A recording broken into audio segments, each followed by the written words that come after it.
Welcome to Accounting High. I was waiting for you to say the word leads. Why did you not lead with that in your slogan? The 15-minute guy gets your free leads with Ashley Leeds. It's too obvious, though, isn't it? The other thing is it's actually spelt incorrectly for sales leads, sure. which is quite hilarious considering I've been in sales for 30 years. Yeah, I mean, it's the double entendre you could use. I mean, you could spell it and say it. It's phonetic. It's just fun. But I guess it's a little too on the nose, too. Well, the thing is, right, why are we doing LinkedIn? And I think the thing is to let people know that we know what we're talking about. So it's not just about getting leads. It's about building a brand. Go beyond leads with Ashley Leeds. May I have your attention, please? Just love your life. Hey, cloud-based automation. Just love your life. Hey, 'cause it's a game changer. Just loving my life. My life. My life. My life. Just loving my life. My life. My life. My life. Just loving my life. Workflow restraint sheets out of date, creating daily time constraints in case you misplace data, chasing clients as they run away. It's safe to say it only takes a few minutes to copy paste. When you finish, you wasted days as you delicately navigate. You comb through and hope cells don't break and make sure no mistakes were made. Ain't up to date, you changed the date, but now you're in the wrong decade. So LiveFlow came to save the day, upgrade old ways and change the game. The time you saved created space to double your entire client base. No trouble raising your compliance rates, eliminate migraine headaches. They integrate with live updates, so no more copy, no more paste. The data you consolidate stays up to date when not awake. Explain a way to take the same template you made the other day. Just duplicate, don't recreate. They pave the way to plug and play. They elevate amazing ways as they upgrade and iterate. A no-brainer, favorite, greatest new cloud-based tool to automate. To give a grade, I give an A, and jobs would say it You're in a seems great. spreadsheet to combine a report, a fancy dashboard, and fancy charts, and manually need a data export, and then comes LiveFlow to the support. So love your life. Hey, auto refreshing that data, just love your life. Hey, ain't no copy and pasting, just love your life. Hey, cloud-based automation, just love your life. Hey, 'cause it's a game changer. May I have your attention, please? Welcome to Accounting High. It's freshman year at a brand new school. Here, we have no rules in place as we're on a mission to set our own traditions. So hang tight and learn with us as we grow. At Accounting High, you can expect to gain knowledge in a completely different way than what you may be used to, with some fun and oftentimes colorful conversations. Whether you loved high school or you hated it, here's your chance to be a part of an unforgettable experience redone. While you're here, don't forget to follow us on Spotify or subscribe on Apple Podcasts or wherever you may be listening to us right now so you don't miss out on any new episodes. And feel free to leave us a 5-star review letting us know how the school year is treating you. In addition, share this episode on social media, tagging us at Accounting High. So sit back, relax, and open your mind because class is in session. I repeat, may I have your attention, please? This is another public service announcement brought to you in part by Accounting High, the views and events expressed here are of the next generation of accounting and tech professionals leading this space. The events and suggestions are not to be taken lightly. Children should not partake in the listening of this podcast. Anything else? Yeah. So without further ado, introducing the star of our show, Scotty and Ashley Leeds. we're gonna have a problem here.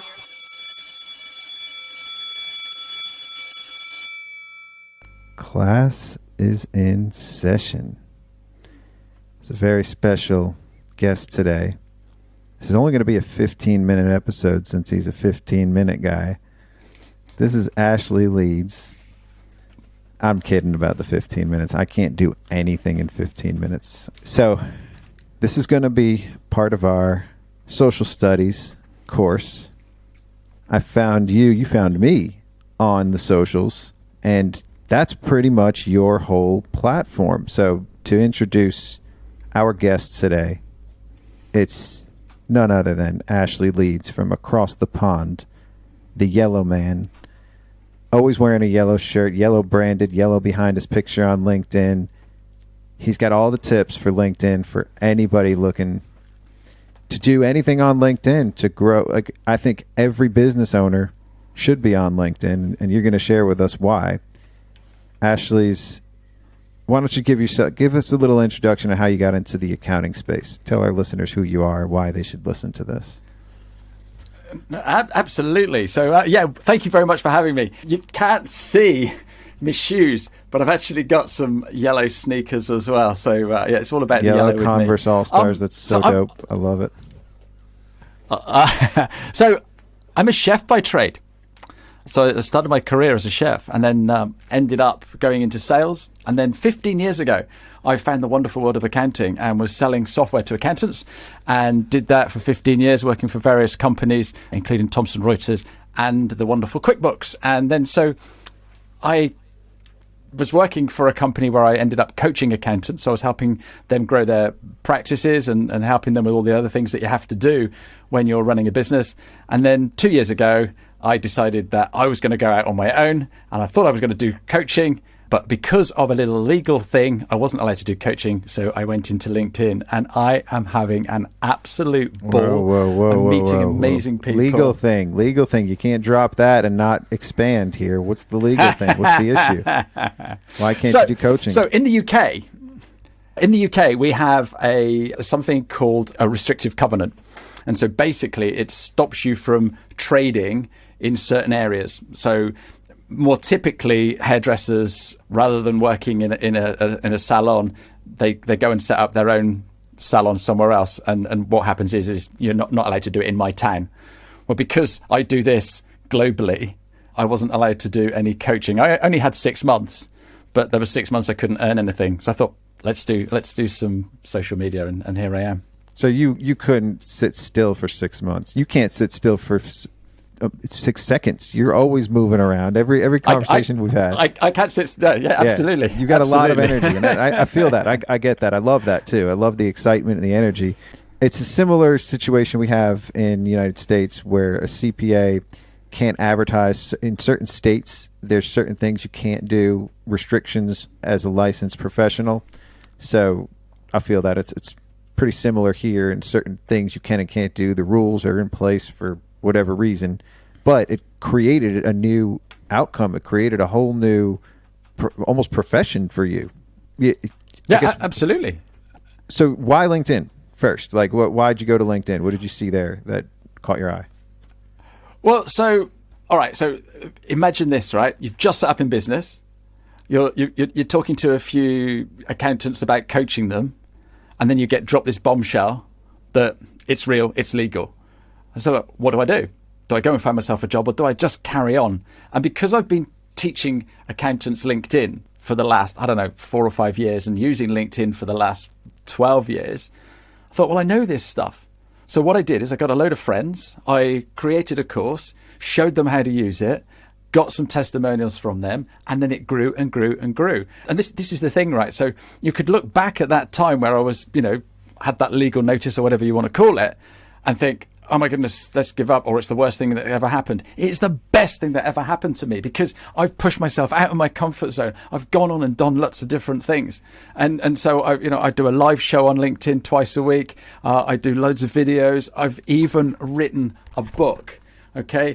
And I've been asked to go and talk on the stage at different events and conferences. So it's just opened up so many more doors than I would have opened up to me if I'd have just done the coaching. So yeah, it's been absolutely incredible. Well, we've got all these mini celebrities now with all the social networks, and everybody's got their platform of choice. And that's why I started this whole social studies series, because obviously social studies is the tie-in to high school. That's the courses.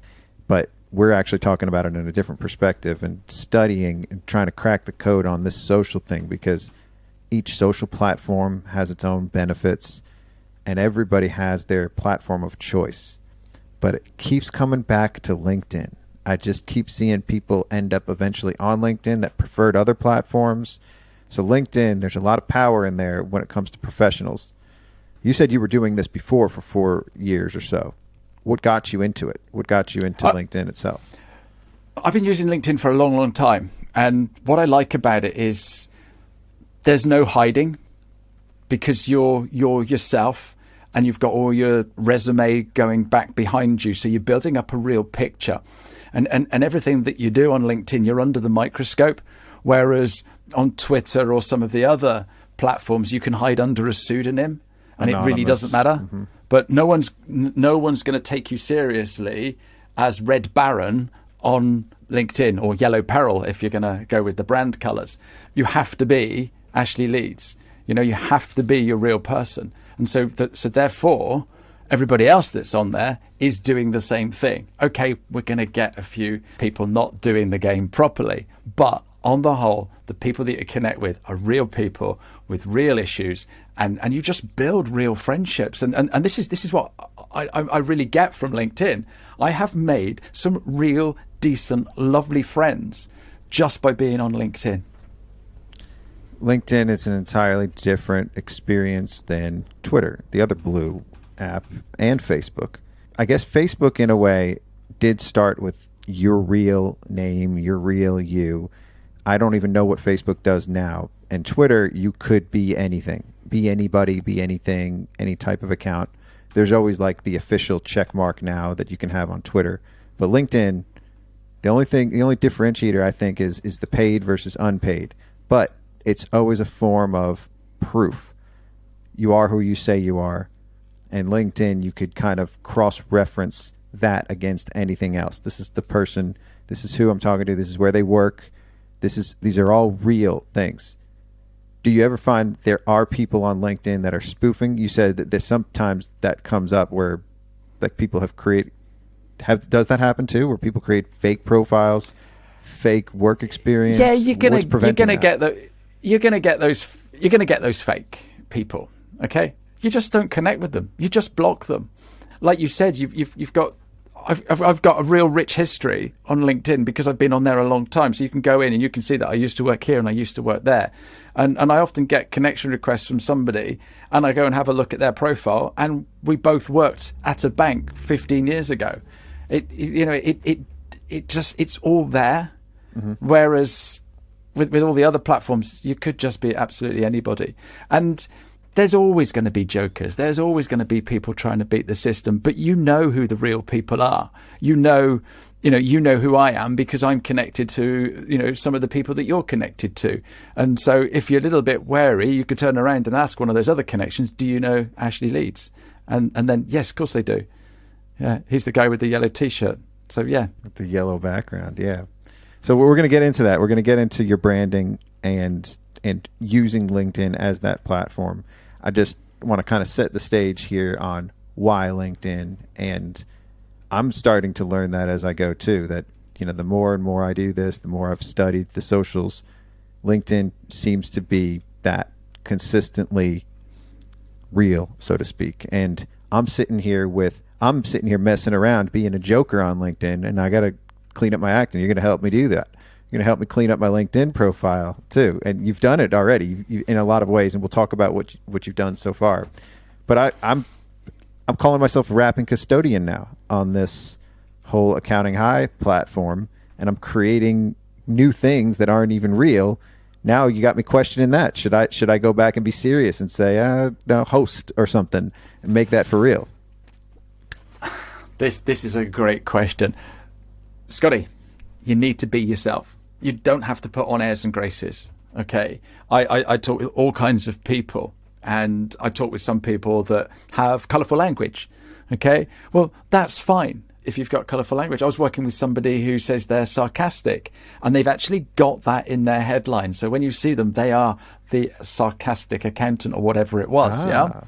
Well, that person there is being true to themselves. Because if you don't like sarcasm, you're going to not like this person. But if you do like sarcasm, you're going to warm to this person. Yeah? And they're going to talk your language. And so if you think of marketing as magnetic, all right, you want to attract people. But remember when we were all at school, that the magnets repel as well. And so it's all right to push people away. So, you said I've got this great energy. A lot of people might think, oh my goodness, this guy's too much. He bounces around too much. I want someone who's a little bit sensible. Fine. Go and find a LinkedIn trainer or a coach who's a little bit more sensible. Because I don't really want to work with you if you don't like this energy. Because this is what you're going to get. You're going to get me bouncing off the ceilings. And you're going to get me cheering you up. So, it's as broad as it's long. So I'm unapologetically me. Okay. I get up every morning. I am Ashley Leeds, and that's all I know. And so that's what I'm doing. And that's what you need to do as well on social media. So anyone listening to this today, just be yourself. And the people that come on my workshops, they say, thank you so much, because I didn't realize I could be myself. That's such a great common thread that we talk about a lot on this show. And we talk about being different, being unique. And the only way you can be unique is if you be yourself 100 all the time. And it's hard for a lot of people because they've always had this separate hat that they put on for business versus who they really are. I'm this way in the business world, or my business self, my professional self, but I'm going to put on a hoodie and a hat when I'm at home. I always use the clothing as an example because usually it's your uniform that kind of dictates your mood or who you are or how you present yourself. And that's one thing that I recently started questioning. Why do I have polo shirts if I don't feel comfortable in them and I don't feel like wearing them? Why am I wearing them, right? And I think a lot of people are going through that through the work at home phases. But figuring out who you are, that's a perfect way to start all this too, because some people maybe still need to find themselves and still need to find out who they are, or tap into that a little bit more too, and they keep that hidden.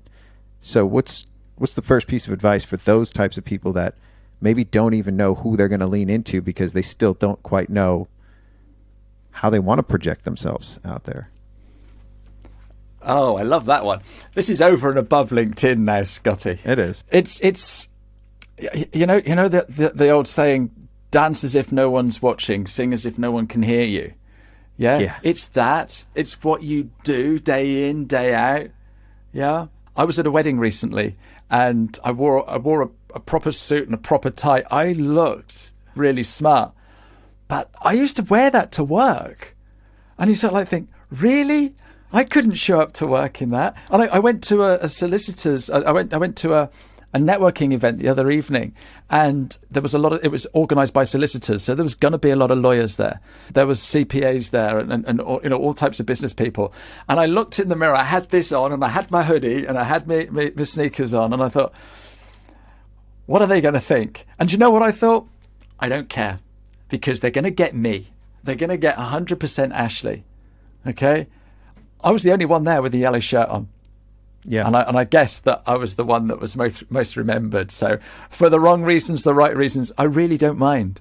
Because there's going to be some lawyers there going, that guy, he was amazing, because he said this, this, and this. And there's other people going, oh dear, he didn't have a suit on. Oh dear, that's very terrible. Why has he not got a suit on? And so, you've just...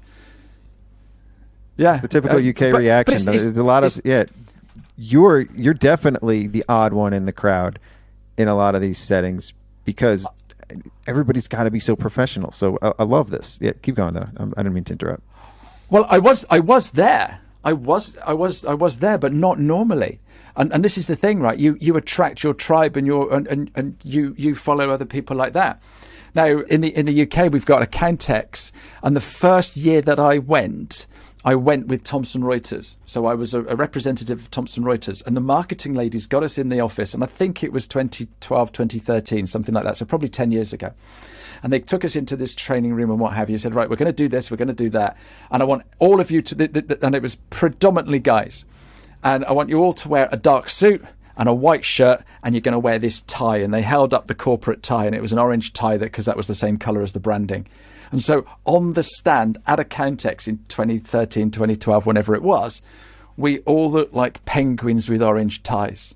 Okay. Mm-hmm. Now, if you go to Accountex this year, you will see everybody wearing hoodies, T-shirts, sneakers and stuff like that, including the accountants and the CPAs that are coming to see the show, because we've just relaxed a little bit. We've chilled out a little bit.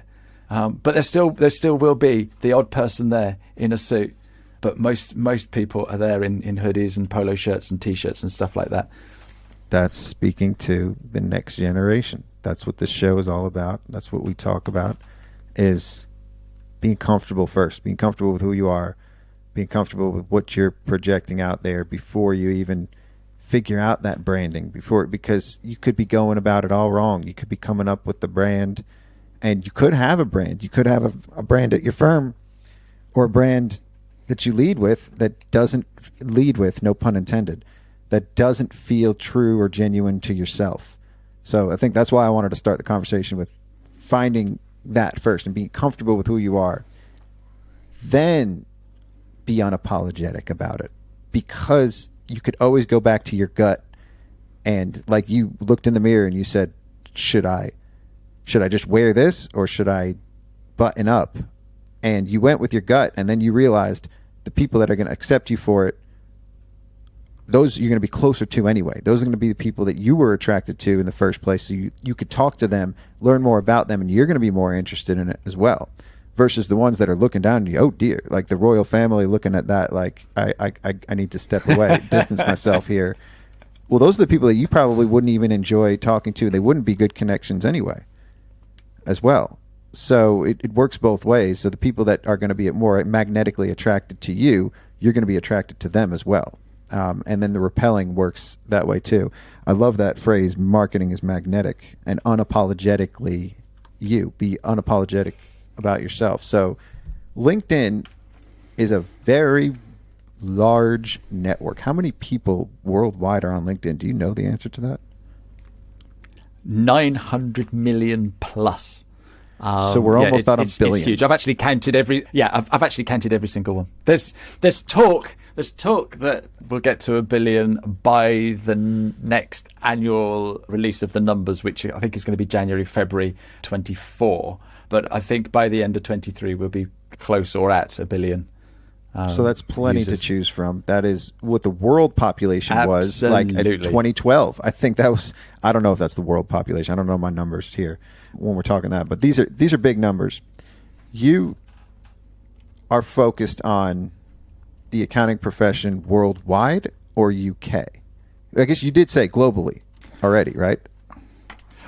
Yeah, so I've got some global clients, but in the main, because I do my hours 9 to 5 in the UK, then it's harder to work with people your side of the pond. But there are ways and means of working the US and also Australia. But it's so much easier when you're just based in the UK. But yeah, the way the world is today, we can work absolutely anywhere. There are no boundaries. Well, there's a language boundary because I only speak English.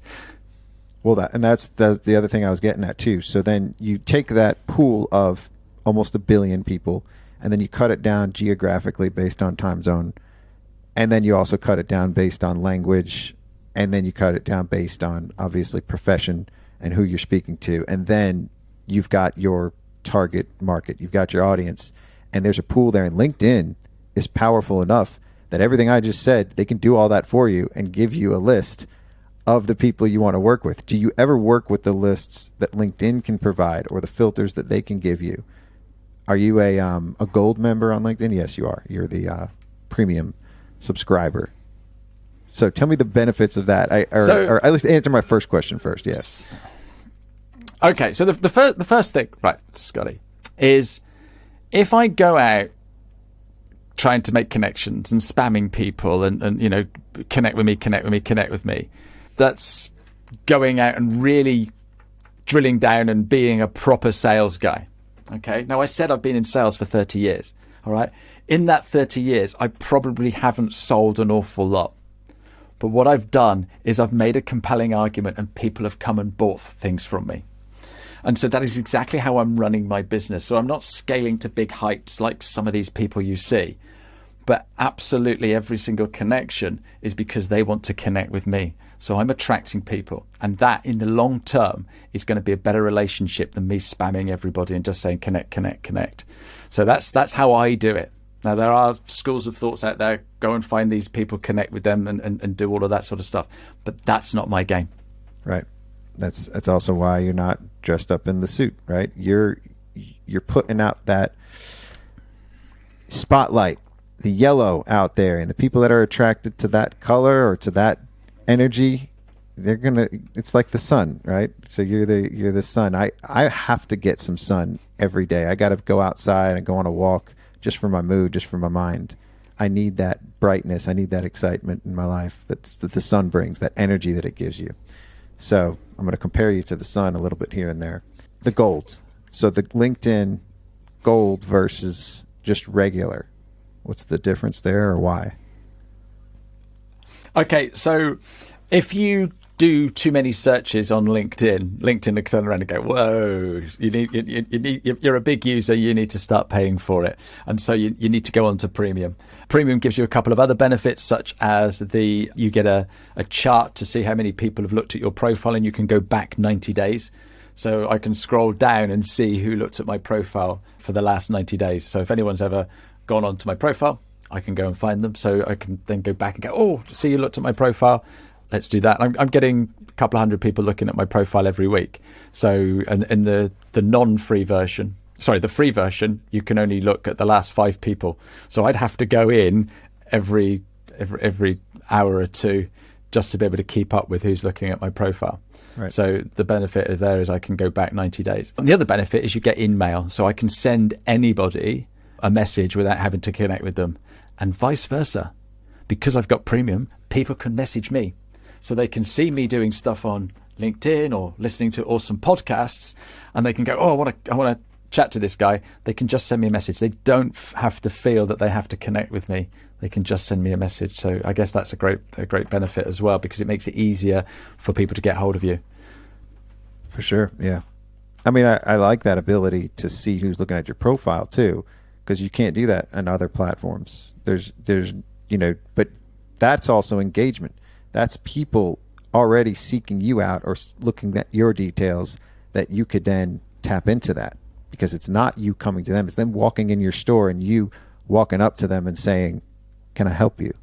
Right? That's them walking in the door to your store and them looking at your profile. Yeah, absolutely. And that's your storefront. Yeah. And this is the thing is, if people come into your store and you don't do anything about it, that's your lookout, isn't it? But I know if people are coming into my store, on, like you say, on other platforms, you haven't a clue unless they click the like button or they put a comment on. So you really don't know who's looking at your stuff. Yeah.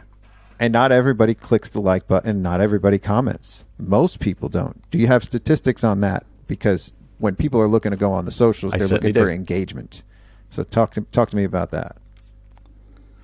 Right. I'll tell you a story first, so that you know that it doesn't matter. I was on my paddleboard in the sea. So I live literally 10 minutes away from the ocean here. And I was on my paddleboard, enjoying the sea. And someone goes, Ashley, how are you? And I looked down, there's a guy in the sea splashing a ball with his 2 children. And he said, how's the new business going? I see you doing this and I see you doing that.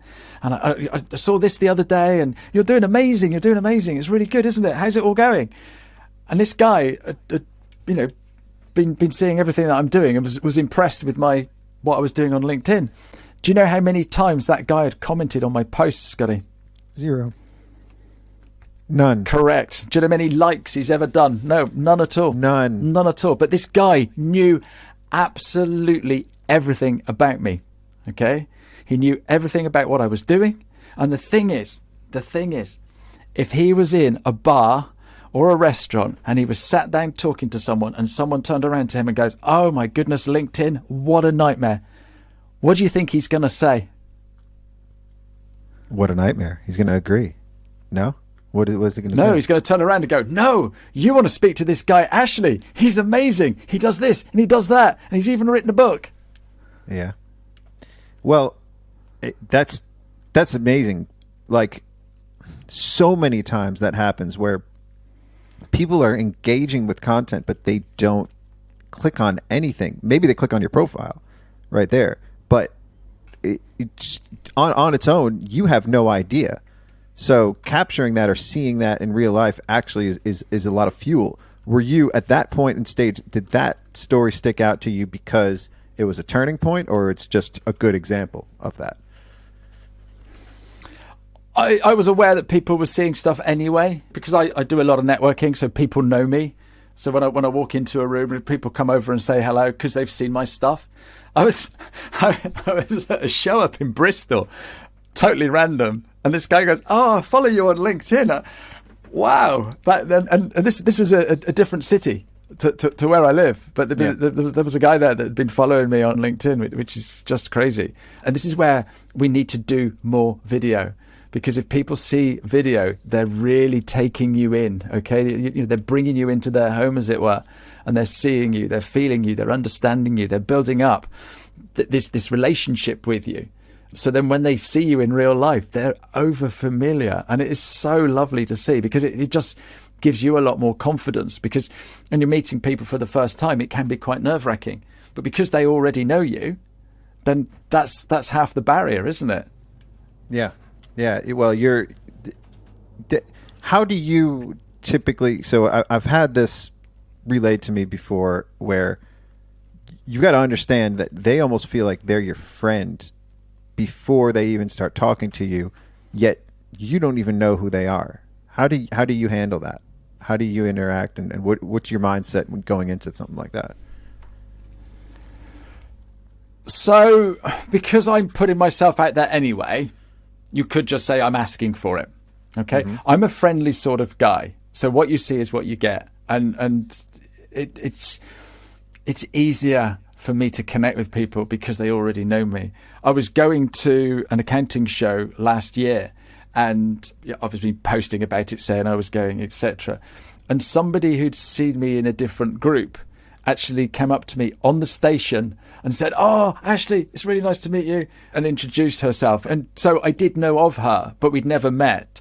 And so it was great, because then we were able to find the location together rather than me trying to sort myself out in a strange city. So, it's just brilliant. And because I am the same person in real life as I am online, people warm to that, and so they don't feel intimidated coming and saying hello, because I am approachable. Yeah, for sure. And this is great for anybody that's, so for people that are typically introverted, right? You're definitely one of those extroverted people inside and out. I see a lot of people that claim to be very, very much introverted in real life, yet they are putting themselves out there on the socials a lot.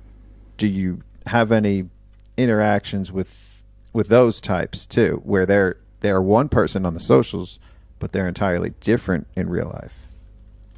I think if you're introverted, you're going to come at it in a different way. Mm-hmm. Okay, but by doing it online, that is giving you confidence as well. And so when you go out in real life, it is easier. I have to take a breath before I walk into a big room.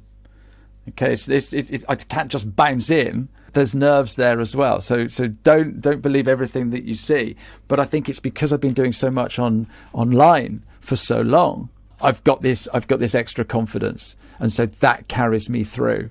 I started during lockdown to do a video every single day on my Facebook channel as a musician, and by doing a video every single day for 100 consecutive days, you soon learn to not worry about anything. And so I think that was a great grounding for me, which has then propelled me on to start my own business and do what I do. Wow. So it started with some form of entertainment, or wanting to do that too. I've talked about this a lot. The people that are on socials, did they have that bug inside of them already? Did they want to entertain in some ways? And is this their outlet for that? And then they've merged that passion for that with their purpose in business. Yeah, I guess that's the thing, isn't it? But then you talk about introverts. The last thing they want to do is put themselves out there. But then once you start doing it, you start seeing the benefit of it, and then you know that it's worth doing, and that's the thing. Is people that have been on my workshops or been training with me, they've just totally changed what they do. I'm working with one accountant that does a joke every Friday. And you sort of like think, why is an accountant telling jokes on a Friday? He didn't do it one week, and people messaged him and going, "Where's your joke today?" And so this guy is now building up this following of people that see him as as somebody just like them. Well, I don't know about a comedian, because his jokes are absolutely rubbish, but They're seeing him as human. They're seeing him as just like them. And I think the thing is, when we're working with professionals, we see them as these amazing people because they've got all these qualifications and they know so much and goodness knows what else. And you're like, oh, how can I talk to a solicitor or an accountant or a lawyer or a CPA? And they're just like us. But the problem is they don't tend to show that side of them. And this guy, he really is showing that side. So again, which accountant are you going to choose? The guy that wears the suit or the guy that has a joke on a Friday? Some people show it and some people don't.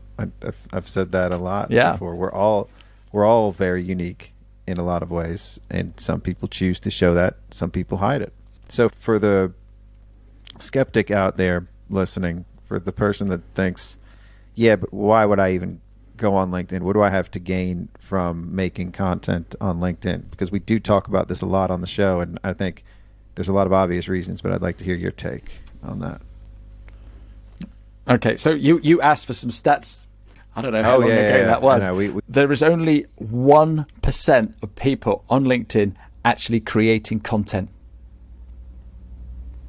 Okay. 1%.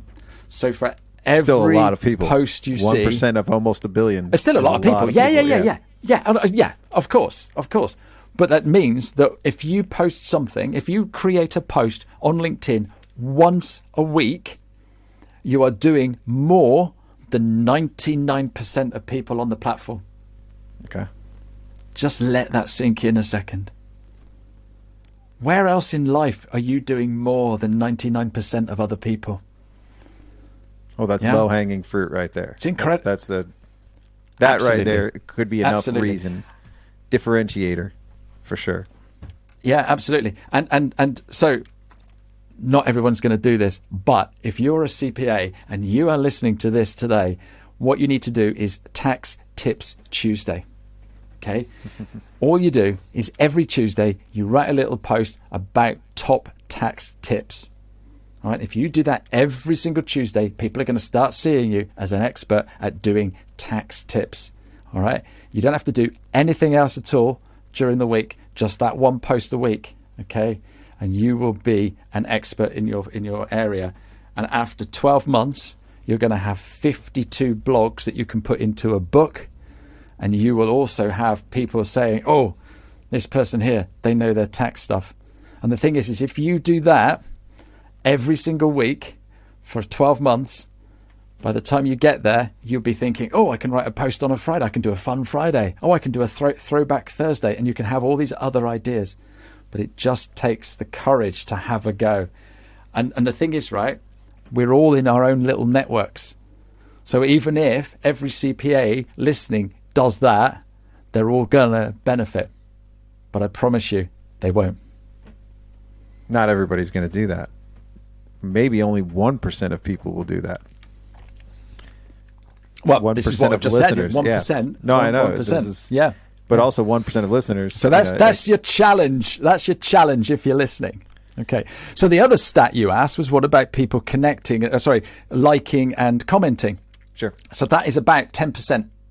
10% are engaging with a like or a comment. Okay. So that means that 90% of people on the platform are just viewing. They're just scanning through on their feed, having a look. Just like you and me on Netflix, Scotty. Plug Netflix in, watch a movie, watch a series, that's it. I don't write to Netflix and go, oh, that was absolutely fantastic. I don't scan down the thing and find out who the director was and go, oh, dear director, that was amazing. I don't find out who the second gaffer was and go, whatever that gaffing was you were doing was brilliant. We don't do that, do we? We just enjoy it and we just consume it. And that's what 90% of people are doing on LinkedIn. Well, that's an important point too, that somebody who is spending a lot of time consuming on LinkedIn could take half of that time and spend creating content for others to consume too. Instead of intake, you're creating instead of, so now let's kind of talk about that and dive into the meat of this, right? So you've got a book and you also like LinkedIn is your platform. That's your office. So let's start with the branding at least too. Let's go into, there's your office. So LinkedIn is the strip mall, and this is your store, right? If we're going to use these analogies, or LinkedIn is the school, and this is your classroom, your profile. So your profile, you made our first interaction, you gave me some tips that I think have been monumental or helped my branding on the socials. I still have the version that you gave me. I didn't even upgrade the picture, but what you did was you took the background away and put in a color, and that consistency, that's the color of my brand too. You're doing that. You've been doing that for a long time now. You've got the yellow. You're wearing it right now. You've got it on your profile. It almost looks like a classroom too, the way the contrast between the green as like a chalkboard and the yellow in your brand. Care to speak on this whole brand that you've created? Yeah, so I knew that one day I would be on this show and we'd be talking about schoolrooms, so that's why I did it. Okay. I believe you. No, it's not at all. It's not at all. I like the color green. Okay, I do like the color green, and I had a couple of different shades of green.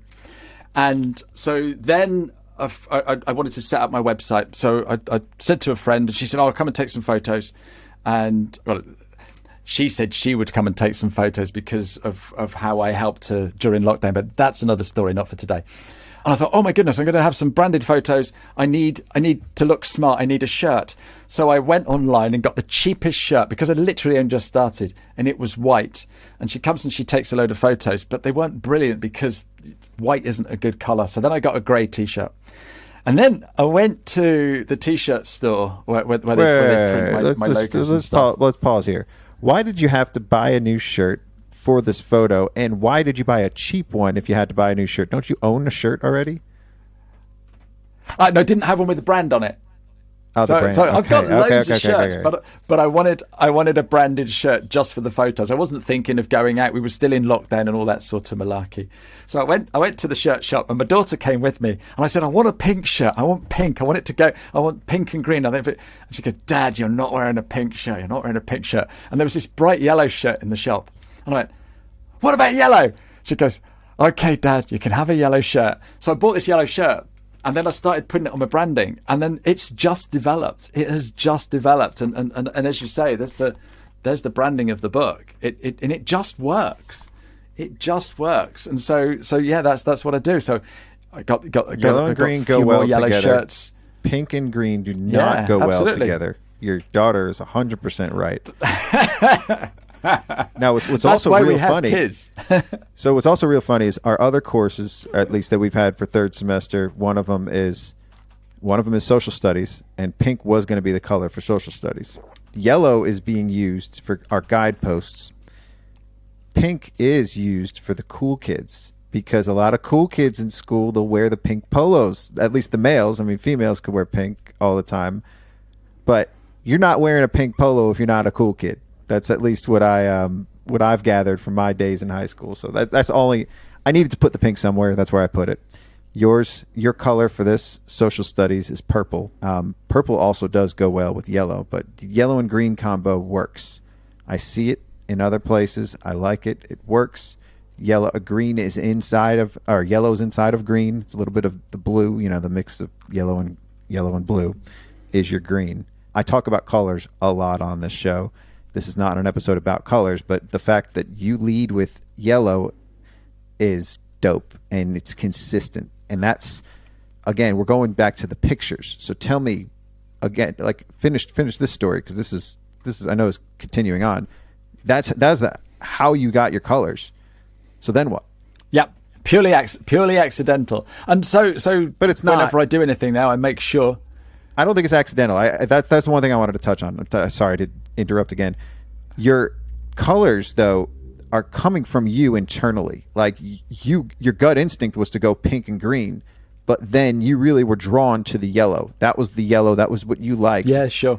Whether it's a subconscious unlocking or not, it was your color. You chose it, and that's the point I always try to drive is when you do pick your colors for your brand, don't let somebody else pick them for you.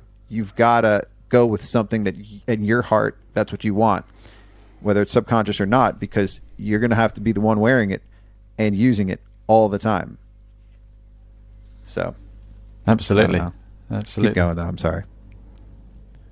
Yeah, no, that's cool. So, and then behind my picture, I've got that sunshine yellow, which is just a gorgeous color, and it's just sticks out on LinkedIn. And so wherever you go on LinkedIn, you see me, and people turn around to me and go, "You're always on LinkedIn. You're all over LinkedIn." And it's nothing to do with that. It's the fact that they keep seeing that yellow smiley face. Yeah. And so it just works. And people come on my workshop and then they go, "Oh, I've put yellow behind mine as well. I hope you don't mind." Now, it's okay. I don't have the monopoly on yellow. So yeah, a lot of people have got yellow. So if you see people with a yellow thing behind their head, they've probably been on my workshop. But other colours are available. Other colors are available. Tell us. Yep. So the reason I brought that up is because you said, here's the 3 things you can do now to improve your profile. Okay. So why don't you share that with our audience, the 3 things they can do? Yeah.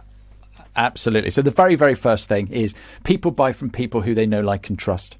And so therefore your photo is the thing that you have to do. All right. It has to be a clear photo. You have to fill the screen. So 60% of the screen needs to be your face. All right. Smile, look at the camera, show your teeth, and just be warm, because then people are going to be drawn to you. I had a meeting today with somebody. What I did is I got him to come up to the screen and I did a screen grab. And then what I did is I looked at I then showed him that screen grab, the photo on the screen. I said, "Look, that's you." I said, "Your profile picture looks like your dad." And he was laughing. He thought it was so funny. And he said, "Oh, I really don't like having my photo taken." And you could see that. The guy I was talking to had a polo shirt on. He was chilled out. He was relaxed. He had a little bit of stubble. And the guy in the photo on there was starchy. He was upright. He had a suit on and a tie on and a moustache. And it just like, they were 2 different people. You have to look like you look. You know, if you dye your hair, make sure that your photo reflects that. If you're going a little bit grey like myself, make sure the photo reflects that. If you've got a beard, if you wear spectacles all the time, make sure that they're in the photo. If you don't wear spectacles, take them off when you're having your photo taken. Because what happens is when I meet you in real life, or if I meet you on Zoom, you're confusing me because I don't know who you are. Which is why this lady approached me at the station, because she knew exactly who I was, because I looked like my photo. And you look at your photo and you go, "Oh my God, look at all those lines. I'm getting old." Hey, that's what it is. That's old. What people are going to see. Yeah. So that's the first thing. A decent photo, make sure that it's filling the screen, and put a color behind you so you pop out on the screen. You've got to be different. Yeah.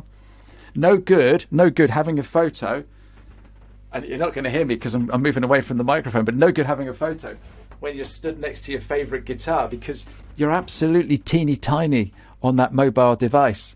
Okay, so make sure that you fill that screen. So that's number 1. Number 2 is the background photo. So this is the banner that is behind you. Okay, so many people don't do anything. So many people take a photo out of their window and show the mountains or the ocean or the cityscape.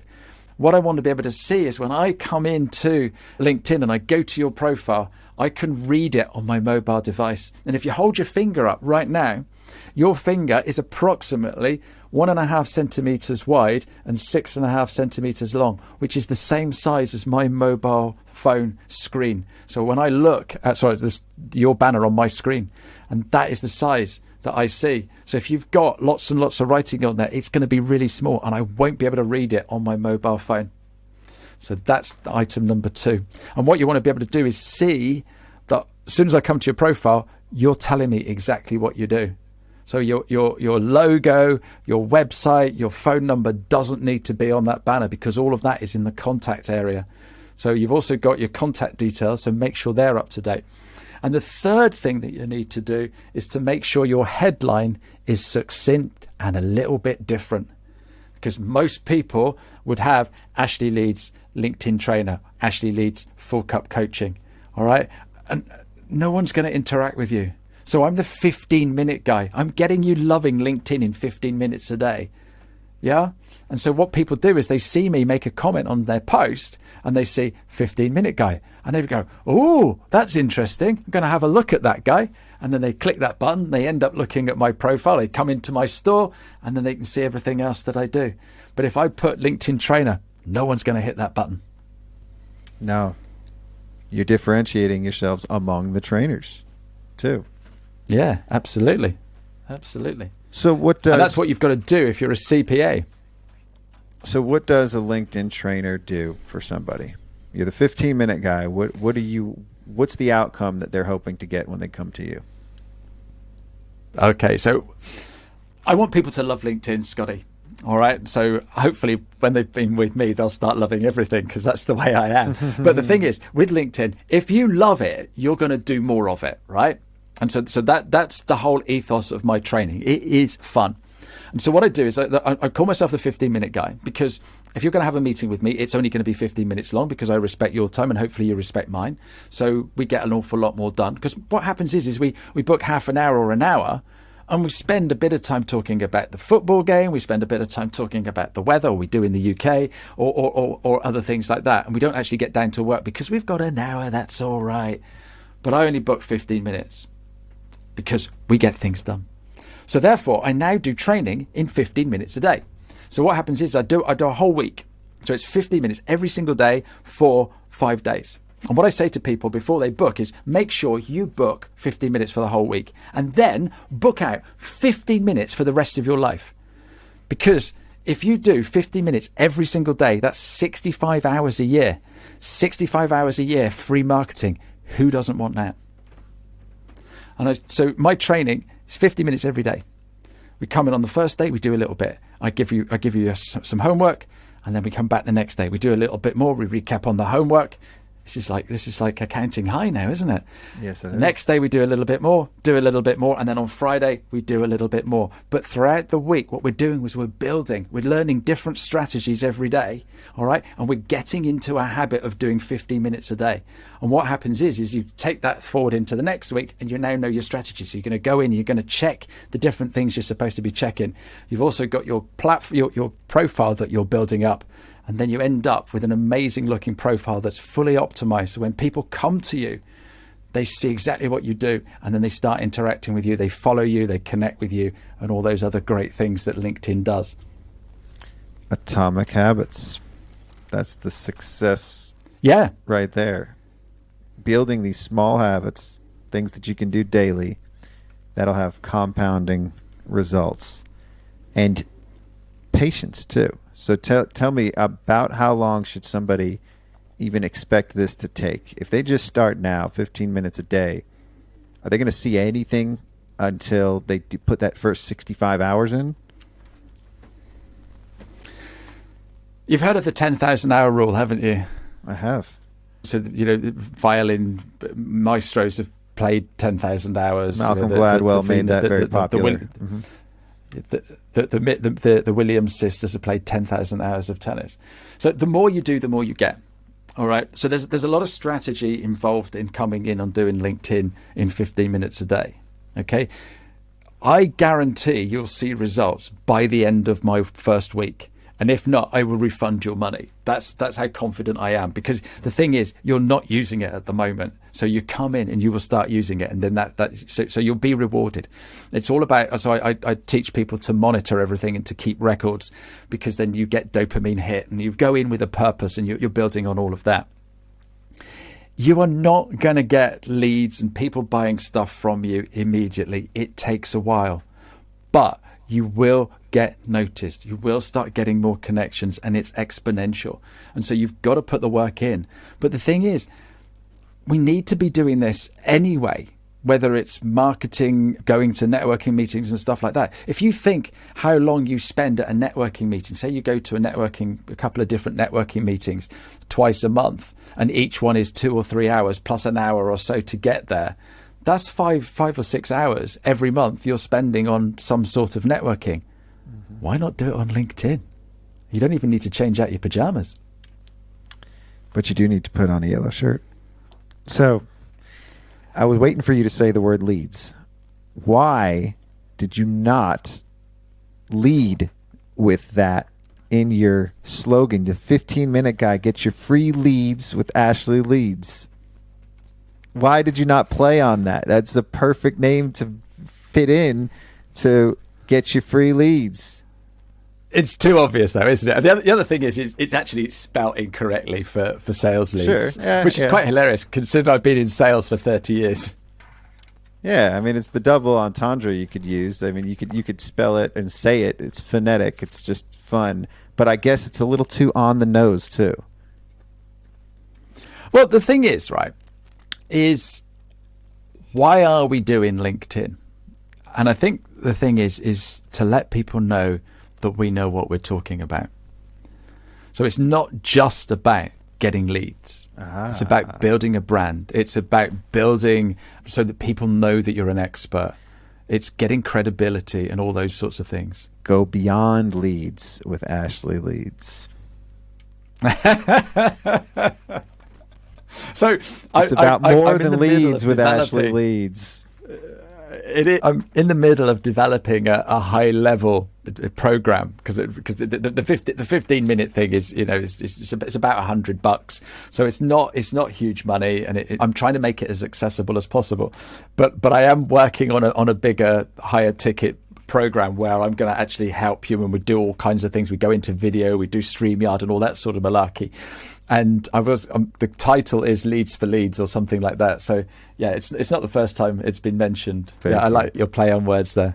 Leads for Leads. Well, I fancy myself a master of wordplay. If I'm going to be doing this rap stuff, I've got to be good with the wordplay. Definitely not a master, though. Take that back. I'm not a master. I'm toying with it. You said something about dopamine hit, and that right there is the reason why I have a poor relationship with socials. Because of what it does to me mentally. So it does bring the dopamine. It does bring the excitement. And then I get too wrapped up in that. And then all of a sudden, it also brings the other darker side of that. And I get pulled in, and then I get pulled down.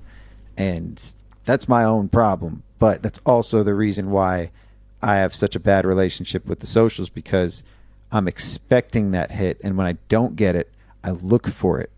And I'm looking for something, and maybe I'm just doing it the wrong way. I'm going about it the wrong way. What kind of suggestion there? Because I don't know if you're susceptible to that too, but it brings me to a dark place, and I don't like it. That's also why I want to get out of the socials, and I don't want to spend much time in there, because it brings me to a high place, but then it also brings me to a low place too. Yeah, okay, I totally get that, and that's a great conversation. So anyone that comes on my workshop, I give them a workbook, and in that workbook there's a tab that is all about monitoring it. Okay, on my website I've also got a free challenge. So it's a 5-day challenge where you get a video from me every single day with some things that you need to do, and you also get a copy of that spreadsheet. Okay, now that workbook, it's a spreadsheet, and on there it's all the different things that you need to do every day. Okay, and all you do is you monitor it every single day. Now, we all know that it's going to go up and down, up and down. But what happens is if you look at it a few weeks down the line, you are going to see an increase in those numbers. That's where you're getting the dopamine hit. So we're not getting a dopamine hit for having so many likes on this or so many likes on that. Forget about that. It's all about the consistency and the presence. But if you're doing the right things and you look at the chart, then it all starts building up. Now, the whole reason I do that is that about 18 months ago, I was chatting to a guy who's really fit and he's really old.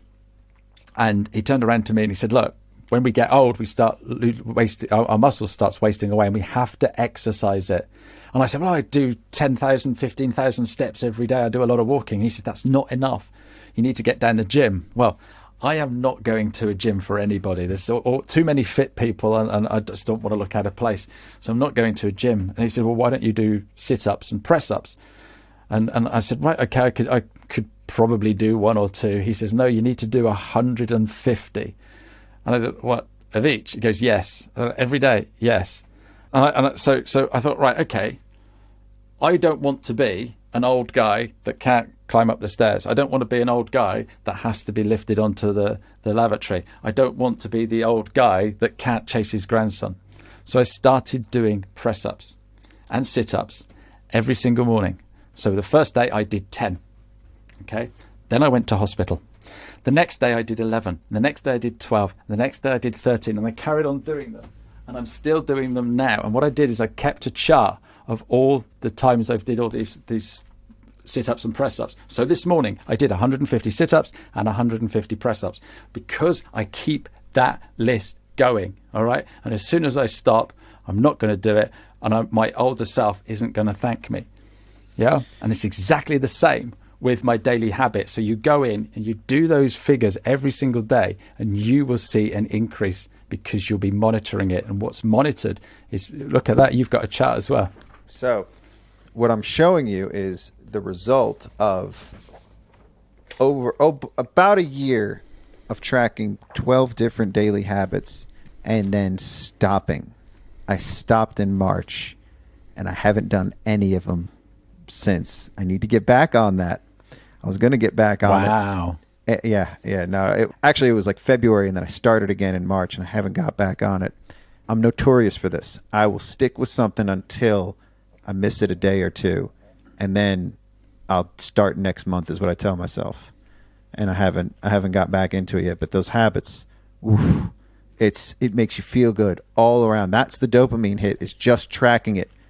Just tracking the habit is the dopamine hit. Just seeing the progress and seeing the results was the hit. That's what made me feel good. I need to get back on that. We're in the beginning of April, so maybe I should start again. I was going to retool and figure out what the new habit is. I like the fact that you started small, because one of mine was just 5 push-ups, and then I would increase it. Yeah. But I didn't even change the tracking of it. It was just do 5. That was the only thing that I had to do to track it. So on your sheet that you showed me, was it just 10, or now do you track all 150? Yeah, so what I do, I don't know if you can see it, I'm just going to see if I can find where I went back to. So that's the earliest I've got there is May. Last year I was on 105, and then the next day 106, and then I just carried on going. So I got to the top page there, the 14th of June I was at 145, and then the 20th of June I was on 150. But I'm still tracking it today. So this morning, yeah. So this morning, capped it at 1. That's what I. Yeah, come on, man, because that takes me the best part of half an hour with my yoga. So so every day I do 150 sit-ups and press-ups. I don't do anything at the weekends. But I was chatting with a friend the other day, and I said, I wasn't feeling very well, so I only did 50. And she went, only 50? You said only. And that's the thing, isn't it? I just do it. Do you do it sequence, or do you do reps, like 10 and then 10 and then 10? I do 10, 20. You can see from my charts. So I do 10 of each, 20 of each, 30 of each, 40 of each, and then 50 of each. Wow, that's impressive, but also atomic. So now you have... Yeah, absolutely. This is your habit. It's a habit. Have you missed a day? So I miss weekends. So I take weekends off. We changed our clocks back recently, and I overslept the other day, and I just needed to get on it. I had a day off. Look, I can afford to have a day off because I'm doing 150 every single day. Yeah, but I berate myself, and then the other day I might have had an extra beer, so I didn't feel up to it. But yeah, I pretty much every single day, every single work day, I do my 150. But it also impacts your other decisions. Your other choices that you make are geared toward that, because you know you feel better if you're doing those habits. So then you may not have that extra beer if it's not like an extra special situation. Absolutely. Yeah. Don't drink on a school night. And so don't drink on a school night. Accounting High is daily. We do 5 days a week, so don't drink on a school night. Yeah, absolutely. No, that's right. So LinkedIn is a habit. So being on LinkedIn and doing that as a habit. So let's just make this to take away. What's something somebody can do today, aside from those 3 things that you suggested, and aside from going to see you for 15 minutes, which they should do. Go check out Ashley Leeds, Leeds. What's something that they can do today? What's that habit they can start now on LinkedIn? What are they going to post? The habit they can start. The habit they can start today is going into LinkedIn every single day. Okay? Go into LinkedIn every single day and go and make a couple of comments on other people's posts, because that is starting a conversation. So go in, start on your friends, start on me, pick on me, because I promise you, if you comment on my post, I will answer back, okay? And politely and nicely and in a friendly manner. But if you go and comment on some people's posts, what happens is they'll comment back and you start, oh, they're nice. If you go onto someone's post and, oh, that's amazing what you've just written there, I highly resonate with that, this has happened to me, this is what I think, and you start a conversation. And if you actually then ask a question back, then it keeps that conversation going. And those conversations can turn into absolutely anything. I've had people say, oh, I saw your comment, I thought that was amazing, can we connect? And then we connect, I go and find out that they've done this, this and this. I say, oh, you've done this, can we have a chat? And goodness knows what else. And before you know it, they're best of friends. Or before you know it, they've messaged you and they want to buy something from you. Or before you know it, they've recommended their friend because their friend needs a hand. And so, yeah, it is absolutely incredible. So that's the top tip, is go and comment on other people's posts, because that is the currency of LinkedIn. It's a low lift, too. Comment doesn't take much energy. You can just say, I love this. That could be the comment. That's a start, but I love this because da da da da da da da. Yeah, so start bringing it in, you know. So my daughter was at a wedding at the weekend, and she said, oh, I sat next to this lady, and oh my goodness, I turned around to her and said, oh, what, you know, do you do this? And she was just giving one-word answers. I tried, but she just wouldn't talk to me. You know, when I'm at a wedding, we're asking all kinds of questions. Oh, really? And how did that go? And how did this go? And da-da-da-da-da. And you start having a conversation. So treat LinkedIn as you would if you're in a social situation. Okay? You're having a chat with a couple of mates. Do exactly the same on LinkedIn. Oh, I love this because that was absolutely brilliant. In fact, when I was doing this, I did this, this and this, and that happened. It's just incredible. And I put a lot of humor into what I do. And so I use the emoji, the smiley face with the tears coming out the eyes. I use that an awful lot because then people know that I'm not deadly serious, just having a laugh. What's the difference between the sideways one and the straight one? Because they're both tears in eyes. Sometimes I see people like, is that rolling on the floor laughing? Like it's extra funny for sideways? I think so. I don't use that one. I just use the normal one. In fact, I'll show you a secret here. I've got this bit of kit next to me. Ooh, so this is the Stream Deck. Stream Deck.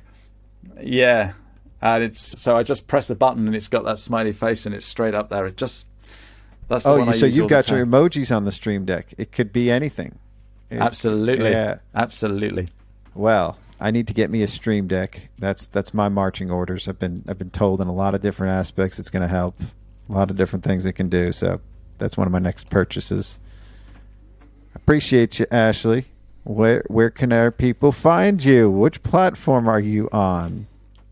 So go and find me on. No, I'm definitely on LinkedIn. I was gonna say Reddit then, but I don't even know what that is. I am on LinkedIn. I am always on LinkedIn. I get messages on WhatsApp. And 2 days later, I go back and go, sorry, I'm on LinkedIn. And Facebook, I tagged you in Facebook. Did you? I don't use it. And so if you want to get hold of me, it's LinkedIn. It is definitely LinkedIn. You can find me as Ashley Leeds. You can put in the 15-minute guy, I'll come up.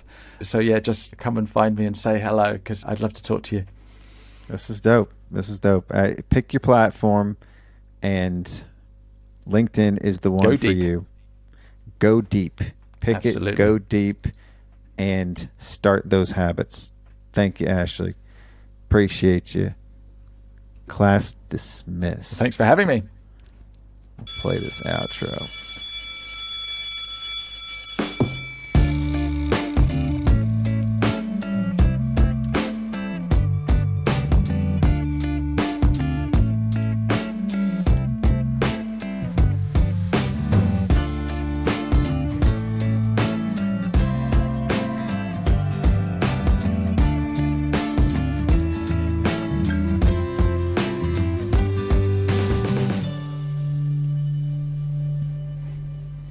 Dude, I love the dancing.